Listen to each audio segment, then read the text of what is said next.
Hello, everyone. This is another Black Conservative. I'm Ryan Bolin. Thank you all for joining me. So there's this actress by the name of Sam Sorbo, I believe. It's the first time I've heard this actress name. But she made a statement that our public schools are basically committing child abuse by not educating our children the way they should be educated. Now, I find this interesting because myself and a slew of other conservatives and other thinking people have come to the realization through our studies and observations down through the years that our children are being manipulated psychologically. And I've been saying this for the longest, that a lot of things have been removed from the schools and replaced with things that are destructive to our youth. So let's see what she has to say. Let's see what she has to say, and I'm going to give you my commentary as we go along the way. But this article starts off, today's schools are guilty of child abuse, according to actress and education advocate Sam Sorbo, who claimed that schools are raising, quote, grown children instead of adults. Grown children instead of adults, while warning, quote, your children have been stolen from you by a system that seeks their destruction, and calling on parents to, quote, save your families by considering home education instead. Wow, and I find this interesting that she would make this statement because, for one, like I said, I've never heard of her, Sam Sorbo. Some of you may have heard of her. I've never heard of her. If she was a real mainstream celebrity to say something like this, oh my goodness, they would have came after her. They would have shut her down in a minute. But I'm pretty sure they're going to come after her if they haven't already. So let's go on with this article. It says in an interview with Steve Mazerberg on his radio program on TNT Radio, Sorbo, an education freedom advocate, said she was most disturbed by the fact that our schools are enacting child abuse on the children. In fact, they perpetrated it on us too, because it wasn't that long ago that we were also in school, she said. Noting that she doesn't go after the teachers, Sorbo accused the entire system of being against the child. And I agree with that. The entire system is against the child, but the reason why the entire system is against the child is because the entire system has been infiltrated by secular humanists, communists, and Marxists, among other things, other people with different worldviews and ideologies designed to dumb down our children. Let's go on. There's a goal, there's an agenda. The system seeks conformity at its highest level. We tell children they're each unique, she said, to teach a child that he's just like everybody else and that there's nothing unique about him and that he's simply a collection of accidents, that he has no purpose in life is self-defeating, she added. It's defeatist for the child. It puts them on the wrong path. It's really just the wrong message to send to the child. Absolutely. When you take God out, okay, you take God out, you take creation out, you tell children, well, they're just a collection of atoms and whatever that they evolved from this primal slime or whatever, and then it became a tadpole, and a tadpole became a ape or monkey or whatever. And if you tell people that, if you tell children that, what do you think? They took God out. They took the Bible out. They took creation out. But when you say God existed and he created you for a purpose and a design, that gives that child a sense of purpose. But see, the globalist elite, the Marxists, and the secular humanists, they reject all of that. There's no purpose for your life. This is what they're teaching our children. See, people don't believe this, but they better start believing it. They better start believing it, and they better start taking action and asking questions what's being taught in the schools, by asking the children questions about what's being taught instead of being hung up in their own little world. But I'm preaching. Let's go on. Furthermore, Sorbo argued, when you, quote, add to that the whole collectivist sort of environment that the schools are and forcing the child to sit for 8 hours a day behind a desk and taking away the arts, yes, indeed, yep, taking away studies of the arts and physical education, for instance, all these things really add up to nothing short of child abuse. And she considers it to be child abuse. In my opinion, I would agree with that because it's child abuse psychologically and emotionally. Look at where our children are today. Generally speaking, look at where our children are today. Look at where our youth are today, man. Let's be realistic. Look at where they are today. Look at how they're acting. Come on now. I don't even need to explain to anyone the details of that because we see it in the news, we see it everywhere we go.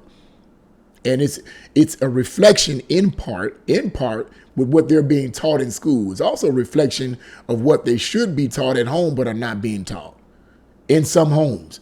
It is what it is. A lot of parents are not being parents. I didn't say all. I said a lot of parents are not being parents. They're not asking questions. They're not teaching their children because they themselves haven't been taught. See, this is a generational thing. But let's go on.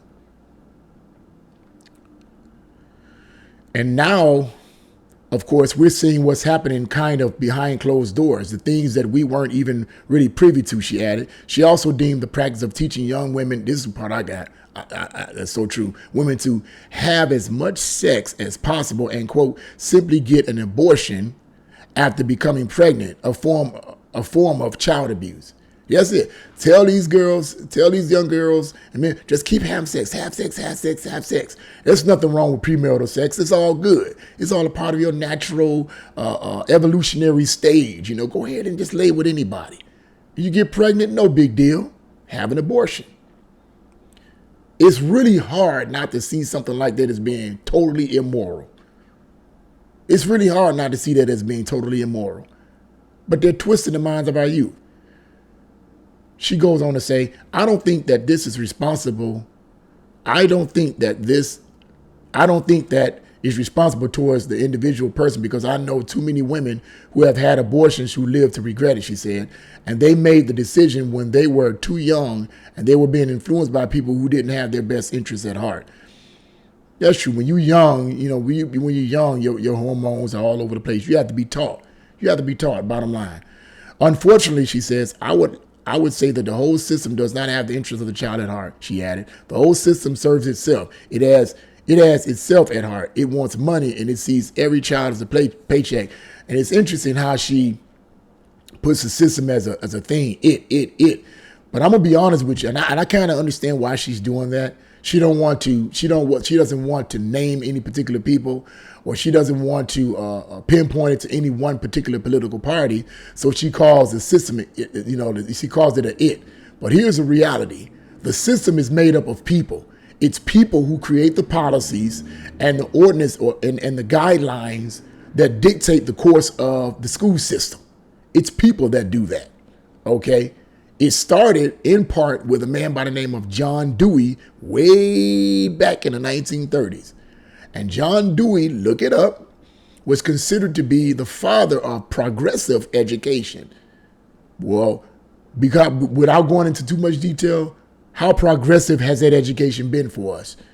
How progressive has it been? John Dewey was one of the original one of the original signers of the Humanist Manifestos 1 and 2. And the Humanist Manifestos is basically a list of writings that excludes God and absolute right and wrong out of everything.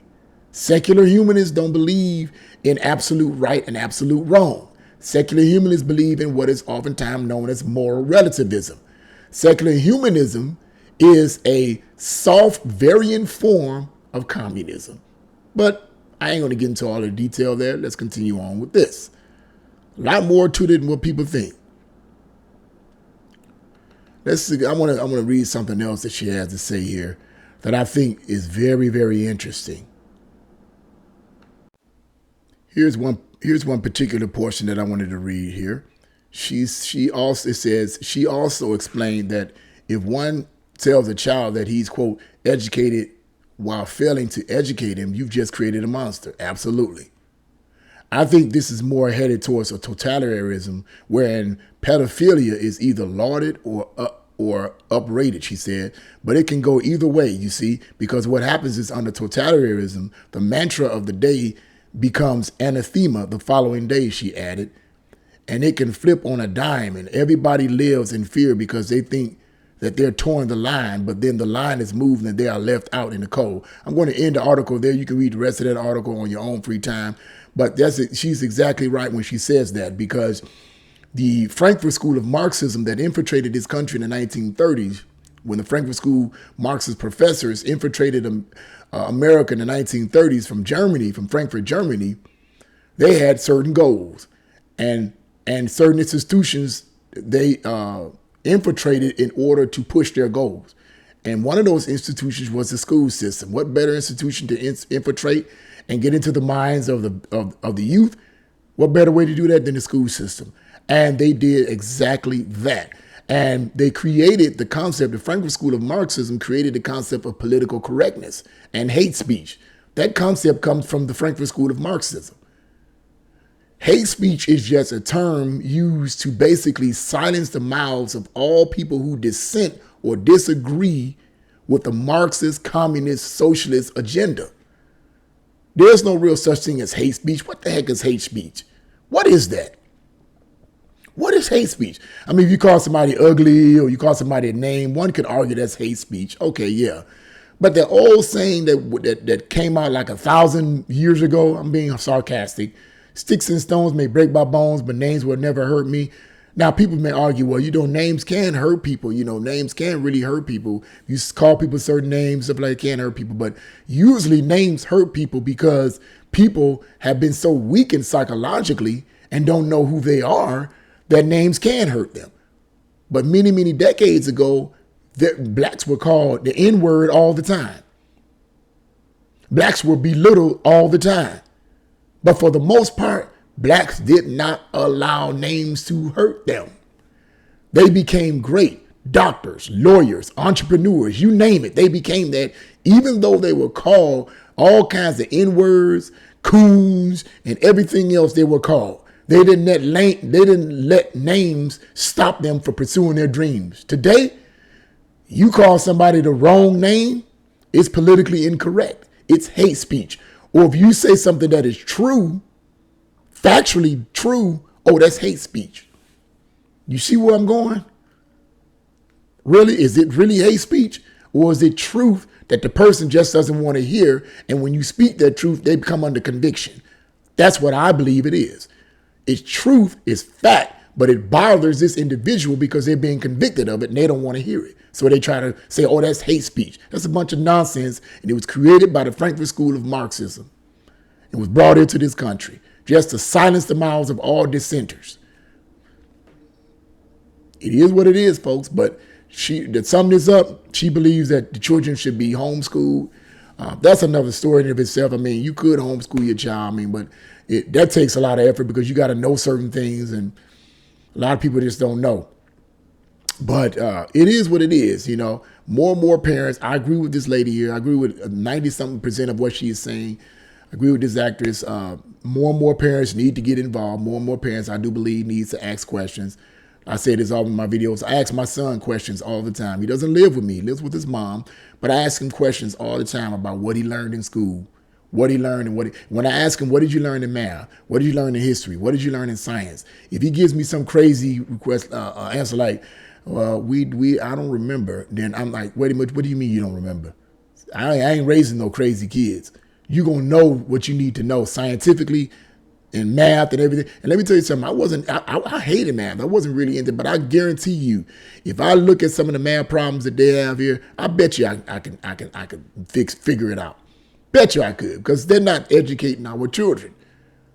Our children are systematically being dumbed down in these school systems. And I'm glad that someone in the entertainment industry, even if she's not probably well known among everybody, is saying something about it. So let's see where this goes. What do you guys think? Leave your comments in the comment section below. Like, share, and subscribe to this channel. God bless you all and see you again.